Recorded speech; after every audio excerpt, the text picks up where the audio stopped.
রমাদান মাসে অধিক পরিমাণে কোরআন খতম করা উত্তম নাকি কোরআন বোঝার চেষ্টা করা উত্তম? খুবই গুরুত্বপূর্ণ প্রশ্ন করেছেন ভাই। রমাদান মাসে আমরা অনেকেই কোরআনের খতমের সংখ্যা বৃদ্ধি করি। ১ খতম, ২ খতম, ৩ খতম, ৪ খতম, কেউ ৫ খতমও দিয়ে থাকেন। আলহামদুলিল্লাহ। কোরআনে কারিমে পুরো রমজান জুড়ে কোরআনে কারিম পড়ে শেষ করা একবার, এটা মুস্তাহাব। বিশেষ করে তারাবির নামাজে। সালাফ আমাদের পূর্বসূরীরা রমাদানে প্রচুর পরিমাণে কোরআনে কারিমের তেলাওয়াত করতেন। কিন্তু রমাদানে কোরআন কেন্দ্রিক আমলটা শুধুমাত্র একভাবে অর্থাৎ শুধুমাত্র তেলাওয়াত করে চলে যাওয়াটাই এটাই একমাত্র কোরআনের হক নয়। বরং কোরআনের হক এবং কোরআনের প্রতি আমাদের কর্তব্যের অংশ হিসাবে কোরআন বোঝার চেষ্টা আমাদের থাকা দরকার। কেউ যদি কোরআনে কারিম পুরোটা একবার পড়ে শেষ করেন, পাশাপাশি তিনি বোঝার চেষ্টা করেন, সেটা হবে অধিকতর উত্তম। আর কেউ যদি একটা খতমের পর আরেকটা খতম, আরেকটা পরে আরেকটা খতম এভাবে দিতে থাকেন এবং তিনি বোঝার কোনো চেষ্টা না করেন এবং কোনো কিছু না বুঝেন, তো সেটা অবশ্যই প্রথমটার অপেক্ষা বেশি ফজিলতপূর্ণ নয়। অর্থাৎ আপনি তেলাওয়াতও করলেন, পাশাপাশি বোঝার চেষ্টা করলেন। এভাবে এক খতম দেওয়া না বুঝে আপনি একাধিক খতম দেয়ার চাইতে অবশ্যই ফজিলতপূর্ণ এবং গুরুত্বপূর্ণ। কারণ কোরআনে কারিমে উদ্দেশ্য হলো তাদাব্বুর করা, তাফাক্কুর করা। আল্লাহ তাআলা আমাদেরকে কোরআন দিয়েছেন যাতে আমরা চিন্তা ভাবনা করতে পারি, গবেষণা করতে পারি। একজন সাধারণ মানুষ হিসাবে আমাদের জায়গা থেকে আমরা সেই কাজটি করব। সীমাবদ্ধতার জায়গাটা মাথায় রেখে আমরা করব। ওলামা ইকরামের তত্ত্বাবধানে থেকে রেখে করব এবং তাফসির গ্রহণযোগ্য তাফসিরগুলোর সহযোগিতা নিয়ে আমরা সেই কোরআন চর্চা করব। রমজান কেন্দ্রিক কোরআনটা শুধু তেলাওয়াত নির্ভরই নয়, বরং নবী সাল্লাল্লাহু আলাইহি সাল্লাম শোনাশুনি করতেন। জিবরিলকে শোনাতেন, জিবরিল তাকে শোনাতেন। আবার কোরআন বোঝার চেষ্টা করা, এটাও থাকা দরকার। তাহলে প্রধান আমল রমাদানে কোরআন তেলাওয়াত করা হলেও রমজানে কোরআন শোনাশুনি করা এবং কোরআন বোঝার চেষ্টা করাটাও গুরুত্বপূর্ণ। খোলাসা কথা হলো, শুধুমাত্র একের পর এক তাড়াতাড়ি করে পড়ে শেষ করে খতম দেওয়া, এটার চাইতে কোরআনে কারিমের খতমের পাশাপাশি বোঝার চেষ্টা করা বা খতমের সংখ্যা প্রয়োজনে কমিয়ে বোঝার চেষ্টা করা, ব্যাখ্যা জানার চেষ্টা করা অবশ্যই অধিকতর গুরুত্বপূর্ণ। ফারজানা বৃষ্টি লিখেছেন, আমি দ্রুত কোরআন তেলাওয়াত করতে পারিনি। অনেক ধীরে ধীরে তেলাওয়াত করতে পারি। একটু বেশি দেরি হয় পড়তে। রোজার মধ্যে কি কোরআন খতম দিতেই হবে?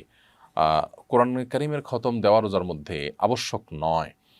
তবে আপনি কোরআনে কারিম পড়ে যদি শেষ করতে পারেন, সেটা অবশ্যই মুস্তাহাব এবং ভালো। যদি না পারেন, তাতে কোনো গুনাহ হবে না। বরং আপনি ধীরস্থিরতার সাথে সুন্দর করে তারতিলের সাথে পড়ার চেষ্টা করুন, বোঝার চেষ্টা করুন, সেটা বেশি গুরুত্বপূর্ণ। জুবায়ের আহমেদ জয় আপনি লিখেছেন, কোরআন তেলাওয়াত করার সময় ওয়াকফ করার জায়গা ছাড়া অন্য জায়গায় দম ছাড়লে কি গুনাহ হবে? এটা নির্ভর করবে যে অর্থ পরিবর্তন হওয়ার মতো জায়গায় আপনি দম ছাড়ছেন কিনা। যদি সেরকম না থাকে তাহলে গুনাহ হবে না। ওয়াকফেই করতে হবে, মাঝখানে করা যাবে না, দম ছাড়া যাবে না এমন কোনো কথা নেই। তবে হ্যাঁ, দম যেখানে ছেড়েছেন এরপরে এক শব্দ পেছন থেকে আবার আপনি টান দিয়ে পড়লে সেক্ষেত্রে আর কোনো অসুবিধা থাকে না। সোনিয়া ইসলাম আপনি লিখেছেন, কোরআন শরীফ পড়তে পারি না, চেষ্টায় আছি ইনশাআল্লাহ। রিডিং পড়তে খুব মন চায়, বাংলা পড়া যাবে কিনা?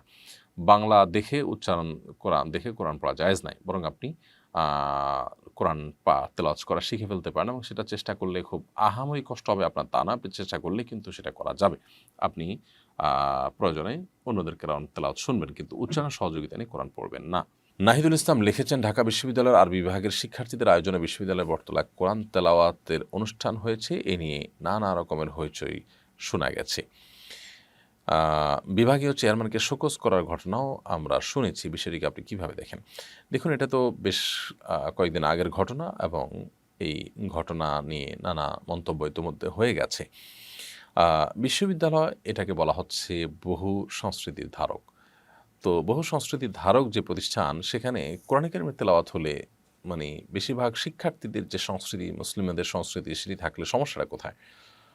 বটতলা যদি গান হলে সেটাতে কোনো অসুবিধা না হয়, তাহলে কোরআন তেলাওয়াতের সমস্যা হবে কোথায়? আমার মনে হয় যে এদেশের গুটিকতক নাস্তিক, ইসলাম বিদ্বেষী চক্র এবং বিদেশিদের চর, তারা এদেশের সাধারণ মানুষের উপরে দিন দিন এতটা অ্যাগ্রেসিভ হয়ে উঠছে যে সম্ভবত ধৈর্যের পরীক্ষা নিচ্ছে। আমার তো মনে হচ্ছে যে শিক্ষা খাতে যে অস্থিরতা, এটা পরিকল্পিতভাবে তৈরি করে এদেশের মানুষকে সংঘাতের দিকে ঠেলে দেওয়া হচ্ছে কিনা, এটা খতিয়ে দেখার প্রয়োজন।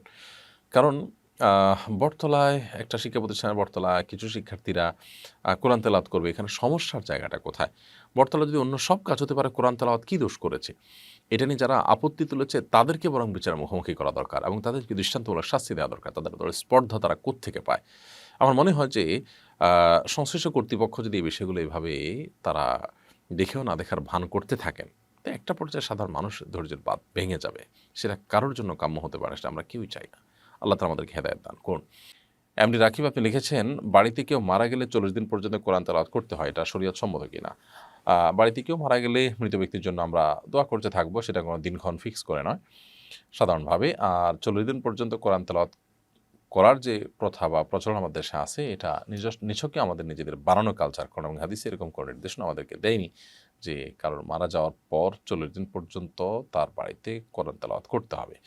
যে কোরআন তেলাওয়াত করবে এটা তার লাভ হবে, এটাতে মৃত ব্যক্তির উপকার আসবে না যদি আমরা নিজেরা কোরআন তেলাওয়াত করি। নিজের কোরআন তেলাওয়াত নিজের জন্যই হবে। আল্লাহ বলেছেন, আল্লাহ ইসলাম আসা মানুষ যা নিজের জন্য চেষ্টা করবে সেটাই সে পাবে।